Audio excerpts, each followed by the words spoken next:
kalau kita terlampau sering melakukan penyemprotan itu akan menurunkan hasil panen dari sawit kita. Itu kalau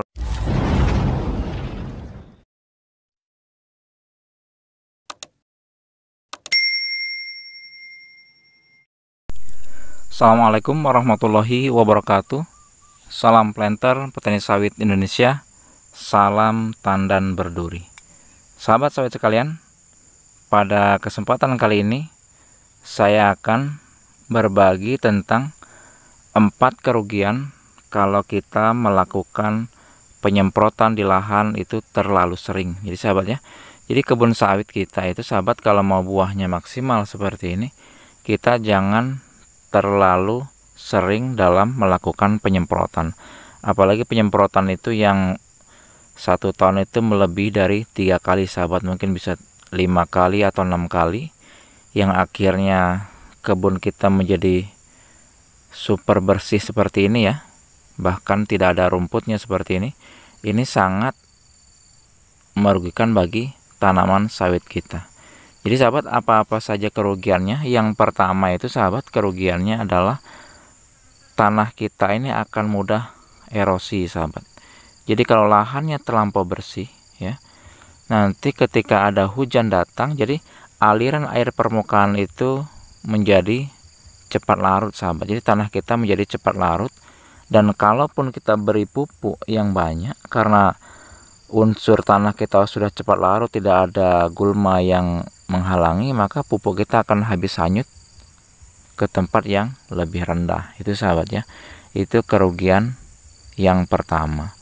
Kemudian sahabat, kerugian yang kedua kalau kita terlalu ekstrim dalam melakukan penyemprotan adalah mikroorganisme di kebun kita, di tanah kita itu akan banyak yang mati sahabat ya.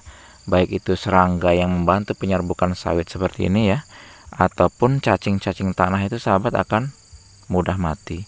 Jadi kalau mikroorganisme ini sudah berkurang, tentu dengan sendirinya nanti lambat laun tanah kita akan menjadi tandus itu sahabat ya. Itu yang harus kita perhatikan ya sahabat ya, agar tanaman sawit kita ini bisa subur. Kemudian kerugian yang ketiga sahabat, kalau kita terlampau sering melakukan penyemprotan itu akan menurunkan hasil panen dari sawit kita. Itu kalau sahabat masih ragu, sahabat bisa buktikan sendiri ya sahabat ya. Kalau terlalu sering melakukan penyemprotan, walaupun sahabat rajin melakukan pemupukan sawit sahabat ini, karena kalau kita rajin melakukan penyemprotan, otomatis karena erosi sahabat ya, jadi serapan air itu akan kurang sahabat di tanah kita, karena tidak ada gulma yang melindungi. Makanya ketika ada hujan, cepat juga nanti airnya itu kering, jadi air tanah itu akan cepat hilang sahabat. Jadi sekalipun sahabat berikan pupuk yang banyak ya, kalau tidak ada air, bagaimana pupuk ini akan terolah itu sahabat ya. Jadi pupuk itu bisa terserap maksimal, itu harus ada air.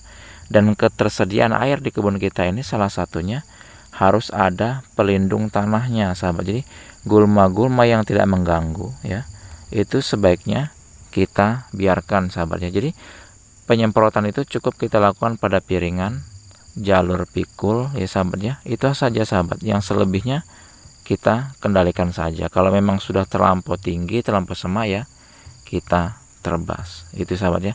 Kemudian kerugian yang keempat, kalau di tanah berpasir dan kita lakukan hal yang sama dengan penyemprotan yang rajin, maka sahabat bisa perhatikan nanti sawitnya akan semakin kerdil sahabat ya. Sawitnya akan semakin kerdil karena semakin hilang airnya sahabat. Makanya kalau perusahaan-perusahaan perkebunan sawit, sahabat bisa perhatikan itu, kalau di lahan yang berpasir, mereka justru menanam pelindung tanah itu sahabatnya. Salah satu contohnya itu ada rumput kacangan itu sahabat, itu sengaja ditanam, bahkan tidak di lahan berpasir pun itu disengaja ditanam untuk melindungi tanah kita agar selalu lembab. Karena sahabat, produktivitas sawit ini bisa maksimal itu karena salah satunya ketersediaan air sahabat ya. Mudah-mudahan dengan video ini bisa difahami oleh sahabat-sahabat sekalian. Boleh kita menyemprot namun tujuan kita melakukan penyemprotan adalah mengendalikan gulma, bukan membasminya dengan bersih. Oke? Assalamualaikum warahmatullahi wabarakatuh.